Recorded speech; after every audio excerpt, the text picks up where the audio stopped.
Hello everyone, welcome to Investo Cafes YouTube channel. Crypto currency पिछले कुछ समय में काफ़ी लाइमलाइट में रही है और इसके रिटर्न्स भी काफ़ी वॉलेटाइल रहे हैं। और स्पेशली अगर हम करंट सिचुएशन की बात करें तो इसमें बहुत ज़्यादा डाउनफॉल आया है। बट यंगस्टर्स के लिए ये एक अट्रैक्टिव इन्वेस्टमेंट एवेन्यू रहा। चूँकि क्रिप्टो एक बहुत ही ज़्यादा रिस्की एसेट है और अनरेगुलेटेड है, इसलिए इन्वेस्टो कैफे रिटेल इन्वेस्टर्स को इससे दूर रहने का ही सजेशन देता आया है। क्योंकि कोई भी इन्वेस्टमेंट डिसीजन लेने से पहले हमें उस पर्टिकुलर स्कीम या एसेट का पूरा नॉलेज होना चाहिए। तो चलिए पहले हम ये समझ लेते हैं कि क्रिप्टो करेंसी का मीनिंग क्या है। क्रिप्टो करेंसी एक डिसेंट्रलाइज्ड वर्चुअल करेंसी है जो कि क्रिप्टोग्राफी यानी कि एनक्रिप्टिंग टेक्नोलॉजी द्वारा सिक्योर्ड है। इसमें काफ़ी सारे एनक्रिप्शन एल्गोरिदम्स और क्रिप्टोग्राफिक टेक्निक्स होती हैं जो कि क्रिप्टो करेंसी से रिलेटेड एंट्रीज को सेफगार्ड करती हैं और सिक्योर रखती हैं। क्रिप्टो करेंसी एक डिजिटल करेंसी है जिसने हमारे वैल्यू एक्सचेंज करने के तरीके को पूरी तरह चेंज कर दिया है। Now let's jump on to types of cryptocurrency। आज के टाइम में क्रिप्टो करेंसी काफ़ी ज़्यादा इवॉल्व हो चुकी हैं, जिसमें कि बिटकॉइंस हमेशा से टॉप पर रहे हैं। बिटकॉइंस ब्लॉकचेन बेस्ड सबसे पहली क्रिप्टो करेंसी है और ये आज भी सबसे पॉपुलर और वैल्यूएबल करेंसी है। मार्केट में आज की डेट में हज़ारों क्रिप्टो करेंसी अवेलेबल हैं जिनके अपने अपने अलग अलग स्पेसिफिकेशंस हैं। चलिए बिटकॉइंस के बारे में थोड़ा और जान लेते हैं। बिटकॉइन सबसे पहली क्रिप्टो करेंसी है जो लॉन्च हुई थी 2009 में और करेंटली इसका टोटल मार्केट कैप है $858.9 बिलियन का।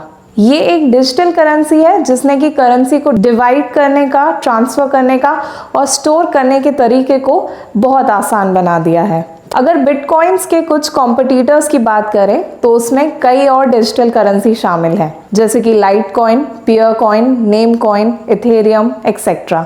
अगर इन सभी करेंसीज की एग्रीगेट वैल्यू देखें तो वो है 1.8 ट्रिलियन के आसपास, जिसमें कि 46.5% का शेयर सिर्फ और सिर्फ बिटकॉइन का है। सारे इन्वेस्टमेंट एवेन्यूज के अपने अपने रिस्क और रिवॉर्ड्स होते हैं and similar is the case of crypto currency. Crypto में इन्वेस्ट कर रहे इन्वेस्टर्स को काफ़ी सारे रिस्क फैक्टर्स का सामना करना पड़ता है, जैसे कि बिटकॉइंस को दो पार्टीज के बीच खरीदा और बेचा जा सकता है, पर इसमें कोई भी ट्रस्टेड थर्ड पार्टी जैसे कि बैंक या गवर्नेंस बॉडी इन्वॉल्व नहीं होती है और इसके चलते क्रिप्टो करेंसी में मनी लॉन्ड्रिंग और टैक्स एवेजन जैसी इलीगल एक्टिविटीज़ होने के चांसेस बढ़ जाते हैं। किसी भी थर्ड पार्टी का इन्वॉल्वमेंट कम होने से इसकी क्रेडिबिलिटी कम होती है, जिसके कारण इसके रिटर्न्स में काफ़ी तेज़ी से गिरावट आती है। क्रिप्टो करेंसी के रिटर्न्स की हिस्ट्री काफ़ी वॉलेटाइल रही है। दिसंबर 2017 में बिटकॉइन की वैल्यू $17,000 के आसपास थी, जो कि एक महीने के अंदर गिर के $7,000 पर पहुंच गई थी। और वहीं अगर इन्वेस्टर्स डायरेक्ट स्टॉक्स में या म्यूचुअल फंड्स में इन्वेस्ट करें तो सेबी उनके मनी और राइट्स को पूरी तरह सेफगार्ड रखता है। अगर इन्वेस्टर को अपने इन्वेस्टमेंट से रिलेटेड कोई भी इशू होता है तो वो अपना कंसर्न सेबी को एड्रेस कर सकते हैं। जहां स्टॉक इन्वेस्टमेंट्स और म्यूचुअल फंड्स पूरी तरह सेफ और ट्रांसपेरेंट होते हैं, वहीं क्रिप्टो करेंसी को गवर्न करने के लिए कोई अथॉरिटी नहीं है। In short, investors have nobody to rely on और उनके लिए अपने पैसे और इंटरेस्ट को सेफगार्ड करना बहुत मुश्किल हो जाता है। रेगुलेशंस और गवर्नेंस बॉडी ना होने के कारण इन्वेस्टर्स ऐसे एवेन्यूज में इन्वेस्ट करने से बचते हैं जिसमें कि वॉलेट हैकिंग और इकोनॉमिक डाउनटर्न जैसे कई और रिस्क हैं।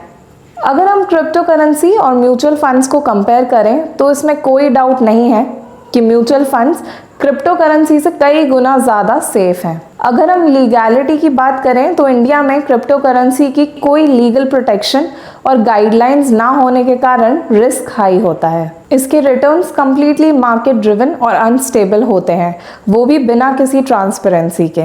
And addition to that, crypto का विड्रॉवल मैकेनिज्म बहुत कॉम्प्लेक्स और टाइम टेकिंग एक्टिविटी है। वहीं अगर म्यूचुअल फंड की बात करें तो ये पूरी तरह लीगल और सेफ है and they are governed by SEBI, जिसकी वजह से ये काफ़ी ट्रांसपेरेंट और लो रिस्की होते हैं। म्यूचुअल फंड के रिटर्न्स काफ़ी स्टेबल होते हैं और इसका विड्रॉवल मैकेनिज्म भी बहुत सिंपल होता है। किसी भी एसेट में इन्वेस्ट करने से पहले आपको ये इवैल्यूएट कर लेना चाहिए कि क्या वो आपकी नीड्स को सेटिस्फाई करता है या नहीं। सेकेंडली, आपकी नॉलेज और time in hand are two important factors जो आपको हेल्प करते हैं सही इन्वेस्टमेंट ऑप्शन चूज करने में। इन्वेस्टो कैफे आपके पोर्टफोलियो को रिव्यू करके आपके लिए customised goal based financial plan suggest करता है। इन दी एंड मैं आपको यही सजेस्ट करूंगी कि म्यूचुअल फंड्स एक बेटर रेगुलेटेड और लो रिस्क इन्वेस्टमेंट ऑप्शन है जिसके रिटर्न्स और कंपाउंडिंग इफेक्ट्स आपको वेल्थ क्रिएट करने में और इन्फ्लेशन को बीट करने में हेल्प करते हैं। म्यूचुअल फंड्स को मैनेज करना भी बहुत इजी होता है, बट अल्टीमेटली डिसीजन आपका ही है, इसलिए अपनी इन्वेस्टमेंट नीड्स, पर्पस और रिस्क एपेटाइट को ध्यान में रखते हुए सही डिसीजन लें। Thank you for watching the video and please do not forget to like and subscribe to the channel.